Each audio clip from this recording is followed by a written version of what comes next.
And dear students, आज मैं आपके लिए लेके आई हूँ केमिस्ट्री के कुछ क्वेश्चंस। तो शुरू करते हैं। फर्स्ट क्वेश्चन है, which one of the following elements will not react with dilute HCl to produce hydrogen gas.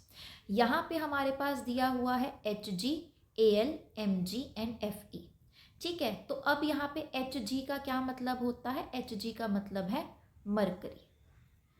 ठीक है, एक अपने पास है एल्यूमिनियम, एक अपने पास है मैग्नीशियम और एक अपने पास है आयरन। तो अगर हम रिएक्टिविटी सीरीज को देखें तो रिएक्टिविटी सीरीज के अंदर ये जो अपना मरकरी होता है वो काफ़ी नीचे होता है, यानी कि यहाँ पर ये जो मरकरी होगा वो HCl के साथ रिएक्ट करके हाइड्रोजन प्रोड्यूस नहीं करेगा, यानी कि यहाँ पे हमारा आंसर बन जाएगा मरकरी। ठीक है, नेक्स्ट क्वेश्चन की तरफ बढ़ते हैं। नेक्स्ट क्वेश्चन है, match list 1 with list 2 and select the correct answer using the codes given below. तो ये है अपने पास लिस्ट 1 और ये है अपने पास लिस्ट 2। ठीक है, लिस्ट 1 में हम बात करेंगे एलिमेंट्स के बारे में, लिस्ट 2 में हम बात करेंगे हाईएस्ट वैलेंसी के बारे में। तो किसकी कितनी वैलेंसी होती है, और यहाँ पे अपने पास कोड्स दे रखे हैं। ठीक है, इसको थोड़ा सा नीचे कर रही हूँ मैं, तो अपने पास यहाँ पे कोड्स दे रखे हैं। ठीक है, अब यहाँ पे ध्यान देना, ये जो अपना सल्फर होता है, सल्फर किसके नीचे आता है? ऑक्सीजन के नीचे आता है। ठीक है, यानी कि सल्फर की जो वैलेंसी होगी वो हाईएस्ट कितनी होगी? 6 होगी। ठीक है, देन उसके बाद यहाँ पे देखो 6 कहाँ पे है? 2 वाले में है। ठीक है, तो यानी कि ए वाले का क्या हो गया अपने पास? 2। फिर उसके बाद अपने पास है फॉस्फोरस। फॉस्फोरस की हाईएस्ट वैलेंसी होती है 5, तो बी का अपना क्या आ गया यहाँ पे? 5 है 1 नंबर पर। ठीक है, ये जो अपना लेड होता है, लेड की हाईएस्ट जो होती है वो होती है अपने पास 4। ठीक है, तो सी का क्या आ गया अपने पास? 4 यहाँ पे है 4th नंबर पर। और फिर उसके बाद अपने पास है सिल्वर। तो सिल्वर की जो हाईएस्ट वैलेंसी होती है वो होती है अपने पास 2। ठीक है, तो यहाँ पे 2 कहाँ है? 3 नंबर पे है। तो अपने पास क्या बना? 2 1 4 3, 2 1 4 3, यानी कि हमारा आंसर जो ठीक होगा वो होगा बी वाला ऑप्शन, यानी कि 2 1 4 3। ठीक है, नेक्स्ट उसके बाद क्वेश्चन है, emulsion is known as a. तो ये जो अपने पास इमल्शन होता है किसको बोला जाता है? तो याद रखना कि ये जो अपने पास इमल्शन होता है, 2 मिनट, ये जो अपने पास इमल्शन होता है वो उसको हम क्या बोलते हैं? बेसिकली इमल्शन होता है जब दो लिक्विड्स आपस में मिक्स हो जाते हैं तो उसको हम बोल देते हैं इमल्शन। यहाँ पे हमने क्या लिखा हुआ है? Colloidal solution. तो कोलॉइडल सॉल्यूशन क्या होता है? कोलॉइडल सॉल्यूशन एक हेट्रोजीनस मिक्सचर होता है। ठीक है, अब देखो 2 तरीके के मिक्सचर होते हैं अपने पास, एक तो होता है होमोजीनस मिक्सचर और एक अपने पास होता है हेट्रोजीनस मिक्सचर। ठीक है, ये जो अपने पास होमोजीनस मिक्सचर होता है यानी कि वहाँ पे थ्रू आउट सेम कॉम्पोजिशन रहेगी। मान लो मेरे पास यहाँ पे 1 गिलास पानी पड़ा हुआ है और इस गिलास पानी के अंदर मैंने डाल दिया यहाँ पर शुगर। ठीक है, तो शुगर को अच्छी तरह से घोल दिया, तो क्या मुझे शुगर के पार्टिकल्स दिखाई देंगे? अब नहीं दिखाई देंगे, यानी कि मुझे थ्रू आउट सेम कॉम्पोजिशन दिखाई देगी, तो उसको हम होमोजीनस बोल देंगे, होमोजेनस मिक्सचर। ठीक है, इसके अलावा इसमें हम एक और एग्जांपल ले सकते हैं, जैसे कि एलॉय का एग्जांपल।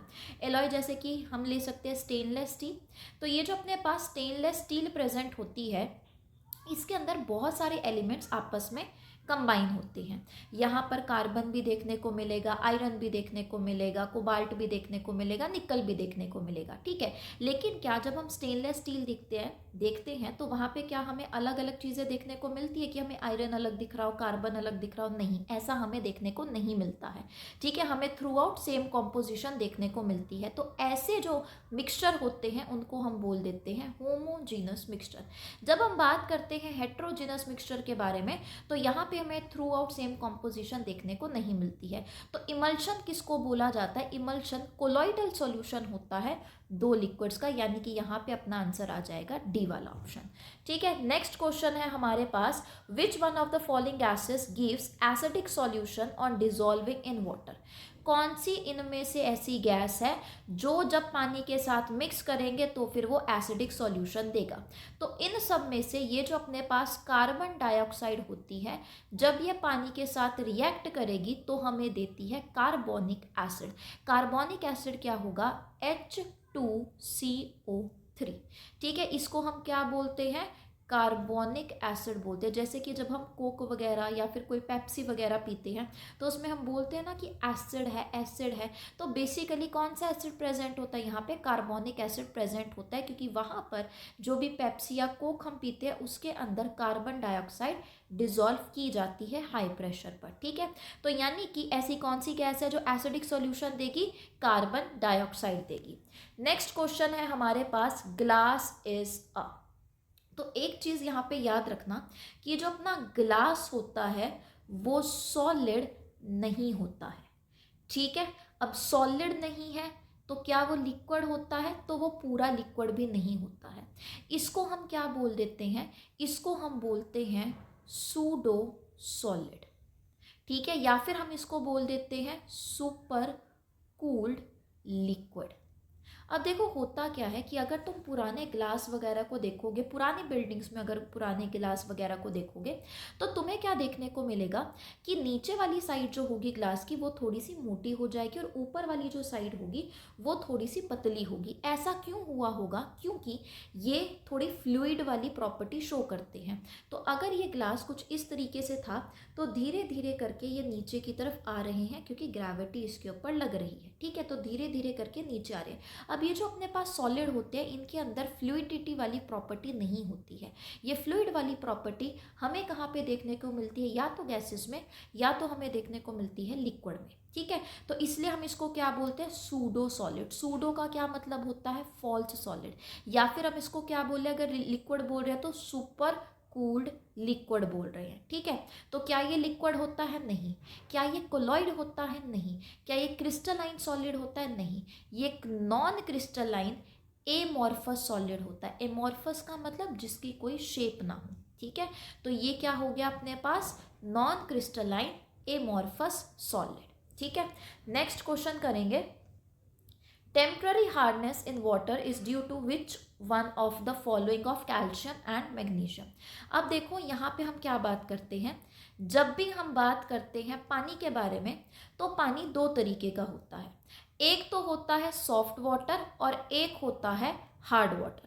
जब भी हम बात करते हैं सॉफ्ट वाटर के बारे में, यानी कि वो सोप के साथ लेदर प्रोड्यूस करेगा, झाग प्रोड्यूस करेगा। लेकिन जो हार्ड वाटर होता है वो साबुन के साथ झाग प्रोड्यूस नहीं करता है। और जब हम हार्डनेस ऑफ वाटर की बात करते हैं तो हार्डनेस ऑफ वाटर भी दो तरीके की होती है। एक होती है टेम्पररी हार्डनेस और एक होती है परमानेंट हार्डनेस। टेम्पररी हार्डनेस वो हार्डनेस होती है, नाम से ही पता लगेगा। टेम्पररी हार्डनेस वो हार्डनेस होती है कि जब हम पानी को बॉईल करेंगे तो वो हार्डनेस चली जाएगी। ठीक है, और परमानेंट हार्डनेस वो हार्डनेस होती है कि बॉईल करने के बाद भी वो हार्डनेस नहीं जा रही है। इसको हटाने के लिए हमें कुछ और चीज़ यूज़ करनी पड़ेगी, जैसे परम्यूटेड मेथड यूज़ करना पड़ेगा, जियोलाइट यूज़ करना पड़ेगा या वॉशिंग सोडा यूज़ करना पड़ेगा।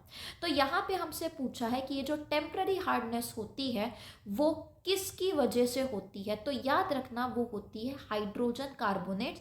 इनको हम और क्या बोल देते हैं, बाइकार्बोनेट्स। और बाइकार्बोनेट्स किसके, कैल्शियम एंड मैग्नीशियम के। और अगर हम बात करते हैं परमानेंट हार्डनेस के बारे में तो परमानेंट हार्डनेस होती है sulphates of calcium and magnesium.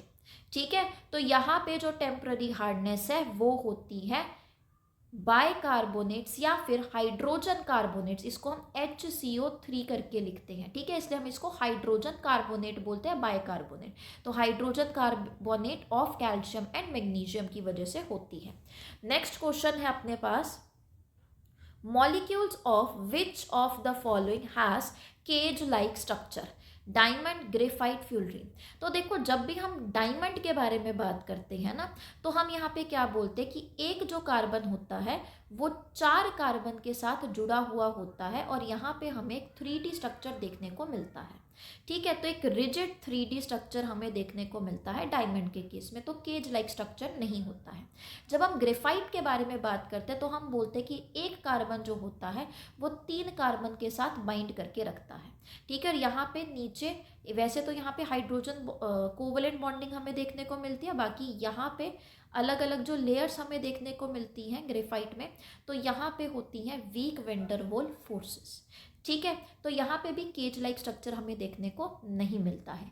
लेकिन जब हम फ्यूलरीन की बात करते हैं, जिसको हम C60 भी बोलते हैं क्योंकि यहाँ पे कार्बन होते हैं 60, तो ये जो फ्यूलरीन होती है यहाँ पे हमें देखने को मिलते हैं 6 रिंग स्ट्रक्चर या फिर 5 रिंग स्ट्रक्चर। जैसे फुटबॉल का स्ट्रक्चर होता है ना, फुटबॉल में तुम्हें क्या देखने को मिलेगा, ऐसे 6 रिंग स्ट्रक्चर देखने को मिलता है और 5 रिंग स्ट्रक्चर देखने को मिलता है। ठीक है, कुछ इस तरीके से पूरा का पूरा हमें ये स्ट्रक्चर देखने को मिलता है। ठीक है, तो ये किस तरीके का स्ट्रक्चर बन रहा है, केज लाइक स्ट्रक्चर बन रहा है। तो यहाँ पे सिर्फ आंसर क्या आएगा, फ्यूलरीन आएगा, यानी कि 3 ओनली, यानी कि डी ऑप्शन यहाँ पे अपना बिल्कुल ठीक होगा। नेक्स्ट क्वेश्चन है, which one of the following elements forms highest number of compounds. तो हाईएस्ट नंबर ऑफ कंपाउंड्स बनाने वाला होता है अपना कार्बन। क्यों कार्बन सबसे ज़्यादा कंपाउंड्स बनाता है, जैसे अभी अभी हमने ऊपर देखा कि फ्यूलरीन को हम क्या बोल रहे हैं, C60, क्योंकि यहाँ पे 60 कार्बन प्रेजेंट होते हैं। क्या हमने कोई और एलिमेंट सुना है जो इतनी ज़्यादा दूसरों के साथ रिएक्ट कर सकता है और स्टेबल भी रहे, नहीं सुनने को मिलता है। क्यों, क्योंकि कार्बन के अंदर एक प्रॉपर्टी होती है जिसको हम बोलते हैं कैटिनेशन, यानी कि कार्बन दूसरे कार्बन के साथ बॉन्ड बना सकता है और ये जो वो बॉन्ड बनाता है बिल्कुल स्टेबल बनाता है। वैसे तो हमें सिलिकॉन में भी ये देखने को मिलता है, सल्फर में भी देखने को मिलता है, लेकिन वहाँ पे बहुत कम एक्सटेंट में ये देखने को मिलता है। ठीक है, कार्बन में जो कैटिनेशन की प्रॉपर्टी होती है वो बहुत ज़्यादा देखने को मिलती है और ये स्टेबल कंपाउंड्स बनाते हैं, यानी कि हमारा आंसर आ जाएगा कार्बन, यानी कि डी ऑप्शन हमारा बिल्कुल ठीक होगा। नेक्स्ट क्वेश्चन है, which one of the following element is used in pencil lead. तो एक चीज़ यहाँ पे याद रखना कि ये जो हम लेड पेंसिल यूज़ करते हैं ना, इसके अंदर जो लेड की कंसंट्रेशन होती है वो 0 से भी कम होती है। ठीक है, तो हम बोल सकते हैं कि लेड पेंसिल के अंदर लेड कितना प्रेजेंट होगा, 0% प्रेजेंट होगा। 0 से कम है तो मैं 0% बोल सकती हूँ। ठीक है, तो इसके अंदर आखिर कौन सी चीज़ प्रेजेंट होती है, इसके अंदर प्रेजेंट होता है ग्रेफाइट। तो ये चीज़ याद रखना, लेड पेंसिल के अंदर ग्रेफाइट प्रेजेंट होगा और ये ग्रेफाइट जो होता है वो एलोट्रॉप होता है कार्बन का। ठीक है, नेक्स्ट क्वेश्चन है अपने पास, Rutherford's alpha particle scattering experiment was responsible for the discovery of. अब ये जो रदरफोर्ड ने अल्फा पार्टिकल स्कैटरिंग एक्सपेरिमेंट किया था, पहले तो थोड़ा सा उसके बारे में जानते हैं। उसने क्या किया, उसने यहाँ पे लिया एक रेडियो एक्टिव एलिमेंट। अब रेडियो एक्टिव एलिमेंट कौन सा होता है, वो एलिमेंट जो कि अल्फा बीटा या गामा रेस को बाहर निकालता है। ठीक है, तो रेडियो एक्टिव एलिमेंट लिया, अल्फा बीटा गामा रेस निकाल रहा था। उसने यहाँ पर बीच में क्या रख दिया, उसने यहाँ पे रख दिया लेड। ठीक है, ये जो लेड होगा वो क्या करेगा, सिर्फ अल्फा पार्टिकल्स को ही इसमें से बाहर निकालेगा। अब अल्फा पार्टिकल्स कौन से होते हैं, तो अल्फा पार्टिकल्स जो होती हैं वो पॉजिटिव रेज होती हैं। पॉजिटिव रेज में हम वो भी याद रखना, हीलियम 2 पॉजिटिव। ठीक है, तो पॉजिटिव रेज, तो हीलियम 2 पॉजिटिव के पार्टिकल्स निकल रहे थे। उसने फिर कुछ दूरी पे क्या रखा, गोल्ड की एक बिल्कुल ही थिन शीट रख दी और फिर उसके बाद यहाँ पर उसने एक डिफ्लेक्टिंग स्क्रीन लगाई जो कि बनी हुई थी जिंक सल्फाइड की। ठीक है, अब हो क्या रहा था कि यहाँ से क्या निकल रहे हैं, अल्फा पार्टिकल्स निकल रहे हैं। तो उसने क्या देखा, उसने देखा कि ज़्यादातर जो अल्फा पार्टिकल्स थे वो यहाँ से पास हो गए हैं, गोल्ड फॉइल से पास हो गए हैं। यानी कि उसने इससे क्या कंक्लूजन निकाला कि हमारा जो एटम होता है उसकी ज़्यादातर जो स्पेस होती है वो होती है खाली। ठीक है, अब उसने देखा कुछ कुछ जगह पे उसे थोड़ी बहुत डिफ्लेक्शन देखने को मिल रही थी। अभी डिफ्लेक्शन क्यों देखने को मिलेगी, क्योंकि बीच बीच में क्या प्रेजेंट होते हैं, electron negatively charge species present होते हैं। यहाँ से क्या आ रही हैं, यहाँ से आ रही है पॉजिटिवली चार्ज पार्टिकल्स, यहाँ पे क्या आगे इलेक्ट्रॉन्स आगे, जिसकी वजह से इसने अपनी डायरेक्शन चेंज कर ली। तो कुछ कुछ जगह पे हमें क्या देखने को मिली थी, थोड़े से एंगल पे डिफ्लेक्शन देखने को मिली थी और वो किसकी वजह से देखने को मिली थी, नेगेटिवली चार्ज स्पीशीज यानी कि इलेक्ट्रॉन्स की वजह से देखने को मिली थी। थर्ड चीज़ उसने क्या देखी कि इतनी सारी जो रेस थी उसमें से 1 या 2 रेस ही ऐसी थी जो कि 180 डिग्री पे डिफ्लेक्ट बैक हुई थी। तो अब यहाँ पे डिफ्लेक्ट बैक क्यों हुई होगी, क्योंकि अब अपने पास देखो डिफ्लेक्शन होने का कारण क्या होगा, अपने पास आ रही थी पॉजिटिव रेस। ठीक है, अब अगर गोल्ड के अंदर पॉजिटिव कुछ हुआ तो पॉजिटिव और पॉजिटिव के बीच में क्या होती है, रिपल्शन होती है। तो यानी कि यहाँ पे रिपल्शन हुई होगी और ये वापस चली गई होगी, 180 डिग्री पे डिफ्लेक्शन हुई होगी। ठीक है, तो यानी कि उसने क्या बोला कि ये जो न्यूक्लियस होता है बीचों बीच जहाँ पे पॉजिटिव चार्ज एक्यूमुलेटेड होगा, और न्यूक्लियस जो होता है वो बहुत ही ज़्यादा छोटा होता है। इतना छोटा मान के चलो कि मैंने यहाँ पे रखी है कोई भी बॉल और इसके अराउंड तुम लगा के चलो 5 किलोमीटर का दायरा। तो वो जो 5 किलोमीटर का मैंने तुम्हें वो बोला है वो क्या है, न्यूक्लियस। और जो बीच में तुमने बॉल रखी हुई है वो उसका, सॉरी, जो हमने वो बोला है कि 5 किलोमीटर का दायरा है वो हमारा एटम होगा, और जो बीच में बॉल होगी वो होगी अपना न्यूक्लियस। तो इतना छोटा न्यूक्लियस प्रेजेंट होता है हमारे एटम्स के अंदर। ठीक है, तो ये जो एटम्स के अंदर न्यूक्लियस की डिस्कवरी हुई थी वो किसकी वजह से हुई थी, रदरफोर्ड के अल्फा पार्टिकल स्कैटरिंग एक्सपेरिमेंट की वजह से हुई थी। तो यहाँ पे आंसर क्या आ जाएगा, न्यूक्लियस। ठीक है, नेक्स्ट है अपने पास question, 20 gram of common salt is dissolved in 180 gram of water, what is the mass percentage of the salt in the solution. यहाँ पे हमसे क्या पूछा गया है, मास परसेंटेज। तो जब भी हम बात करते हैं मास परसेंटेज के बारे में तो उसका फॉर्मूला क्या होता है, उसका फॉर्मूला होता है, देखो मास परसेंटेज बोला हुआ है तो ऊपर भी मास लिखेंगे, नीचे भी हम लिखेंगे मास। अब ऊपर किसका मास आएगा, मास ऑफ सॉल्यूट, नीचे आएगा मास ऑफ सॉल्यूशन। और क्योंकि यहाँ पे हमने परसेंटेज बोला है यानी कि यहाँ पे आ जाएगा अपने पास 100। तो मास ऑफ सॉल्यूट कितना है अपने पास, कॉमन सॉल्ट कितना डाला हमने, 20 ग्राम डाल दिया। ठीक है, सॉल्यूशन का मास अपने पास यहाँ पे कितना है, अब देखो टोटल सॉल्यूशन 180 ग्राम तो कितना होगा पानी, और सॉल्यूट कितना डाला था हमने इसमें 20 ग्राम, यानी कि 20 + 180 हमारा टोटल सॉल्यूशन बनेगा। ठीक है, और मल्टीप्लाई किससे कर दिया, 100 से कर दिया। तो ऊपर आ गया 20, नीचे आ गया 200 और यहाँ पे आ गया 100। तो 2 0 से 2 0 कैंसिल और ये कितना आ गया अपने पास 10। तो यानी कि 10%, यानी कि अपना कौन सा ऑप्शन ठीक हो गया, सी ऑप्शन, 10% अपने पास आंसर ठीक हो गया। नेक्स्ट है the valency of the element depends upon.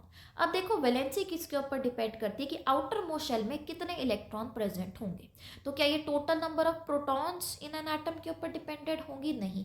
Total number of protons in an atom जो होता है वो क्या बनाता है, atomic number. Mass number of an atom जो होता है वो किसके इक्वल होता है, वो इक्वल होता है number of protons plus number of neutrons के। Total number of neutrons in an atom इसके इक्वल नहीं होता है।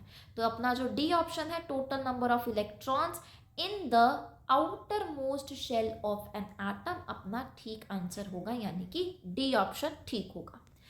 नेक्स्ट क्वेश्चन है match list 1 with list 2 and select the correct answer using the codes given below. ठीक है, तो अपने पास यहाँ पे लिस्ट 1 है नोबल गैसेस की और लिस्ट 2 है इसके यूजेस की। तो देखो यहाँ पे फर्स्ट क्या है अपने पास, आर्गन। तो ये जो अपना आर्गन होता है वो यूज होता है टंगस्टन फिलामेंट में, ताकि वो ज़्यादा लॉन्गर वहाँ पे रह सके। तो एक अपने पास आ गया 4। फिर ये जो नियॉन होती है ना, नियॉन जो होती है वो एडवर्टाइजिंग डिस्प्लेज में यूज़ की जाती है। तुमने देखा होगा आते जाते तुम कुछ साइंस देखते हो जो रात को चमकते हैं, तो वहाँ पे क्या यूज़ किया जाता है, नियॉन यूज़ किया जाता है। ठीक है, तो बी का क्या आ गया अपने पास 1। ये जो अपने पास जेनॉन होता है, जेनॉन कहाँ पे यूज़ किया जाता है, जो फोटोग्राफी जब करते हैं तो उसमें वो जो फ्लैश जलती है ना, ठीक है, तो वहाँ पे जो लाइट होती है वो जेनॉन की वजह से आती है। तो light in photographers flash gun, D का अपने पास कितना हो गया 3। तो क्रिप्टन बचा, क्रिप्टन में क्या आ जाएगा, airport landing lights and in light houses. Light houses में और एयरपोर्ट लैंडिंग लाइट्स में क्रिप्टन का यूज होता है। तो ये आ गया 3। 2 मिनट रुको, फ्लैश करनी, ये इसका आएगा 2। ठीक है, तो 4 1 2 3, तो 4 1 2 3 किसके कौन सा अपना डी वाला ऑप्शन। ठीक है, नेक्स्ट क्वेश्चन करते हैं, रेडॉन इज अ। भाई देखो जब भी मुझे रेडॉन गैस नाम समझ में आती है तब मुझे सबसे पहले याद आती है ग्रुप 18 की। ग्रुप 18 क्या होता है अपना, इनर्ट गैस। तो रेडॉन क्या होता है, एक इनर्ट गैस होती है। और लास्ट क्वेश्चन करेंगे आज का, विच one of the following is a chemical change. तो देखो मैंने पहले भी तुम्हें बताया हुआ है कि फिजिकल चेंज क्या होता है और केमिकल चेंज क्या होता है। तो फिजिकल चेंज वो चेंज होता है जो कि रिवर्सिबल होता है, ठीक है। कैसा होगा वो, रिवर्सिबल, ठीक है। और यहाँ पे कोई भी न्यू प्रोडक्ट नहीं बनता है। इसका जैसे एग्जांपल ले लेते हैं, अपने पास आइस है, आइस चेंज हो रही है वाटर में। देखा जाए आइस क्या है, H2O, लेकिन सॉलिड फॉर्म में। इसको मैंने चेंज किया वाटर में, यानी कि H2O लिक्विड फॉर्म में। केमिकल अगर यहाँ पे देखोगे केमिकल फॉर्मूला वो तो बिल्कुल सेम है, और यहाँ पे कोई नया सब्सटेंस भी नहीं बन रहा है, यानी कि एक फिजिकल चेंज है। और तुम पानी को दोबारा से आइस में चेंज कर सकते हो उसको कूल करके, यानी कि ये क्या हो गया, एक फिजिकल चेंज। जब हम बात करते हैं केमिकल चेंज के बारे में, तो ये होता है इरिवर्सिबल, ठीक है। इसको हम दोबारा से चेंज नहीं कर सकते, और यहाँ पे एक नया प्रोडक्ट जो होगा वो बनेगा। तो अब यहाँ पे एग्जांपल देख लेते हैं, कटिंग ऑफ हेयर। तुमने बाल काट लिए, उसके बाद तुम्हारे बाल दोबारा से उसी लेंथ पे पहुंच जाएंगे, तो ये क्या है, एक फिजिकल चेंज है, ठीक है। Greying of hair naturally. अब मान लो तुम धीरे धीरे धीरे करके बूढ़े होगे, बूढ़े जब होगे तो तुम्हारे बाल ग्रे कलर के होना शुरू हो जाएंगे। क्या नेचुरली तुम उस बालों को ब्लैक कर सकते हो, नहीं कर सकते हो, ठीक है। तो ये जो ग्रेइंग ऑफ हेयर नेचुरली है वो क्या है, एक केमिकल चेंज है, ठीक है। तो यानी कि अपना ऑप्शन क्या होगा, बी। और ऑप्शन भी देख लेते हैं, swelling of resin in water. तुमने पानी के अंदर एक रेजिन रख दिया, अब पानी की कंसंट्रेशन बाहर ज़्यादा है अंदर कम है, तो पानी अंदर आ गया, जिसकी वजह से यहाँ पे ये स्वेलिंग होगी। इसको ऑस्मोसिस बोल देते हैं, ठीक है। अब मान लो कंसंट्रेशन बाहर जो है वो कम होगी, इसके अंदर ज़्यादा है, तो पानी दोबारा से बाहर आ सकता है, यानी कि ये क्या हो गया, फिजिकल चेंज हो गया। कटिंग ऑफ फ्रूट जो है वो भी क्या है, फिजिकल चेंज। क्यों, क्योंकि यहाँ पे कोई भी नया प्रोडक्ट नहीं बन रहा है, ठीक है। तो ग्रेइंग ऑफ हेयर नेचुरली जो है वो एक केमिकल चेंज होता है। तो यहाँ पर हमारे क्वेश्चंस हुए ख़त्म। इसका नेक्स्ट पार्ट भी मैं लेके आऊँगी, जहाँ पे हम एनडीए से रिलेटेड क्वेश्चंस करेंगे। आई होप आप सबको ये क्वेश्चन की जो सीरीज़ है वो पसंद आ रही होगी और आपको समझ भी आ रहा होगा। कोई भी डाउट है या नेक्स्ट वीडियो किसकी होनी चाहिए वो प्लीज़ कमेंट सेक्शन में ज़रूर डालना। Thank you so much.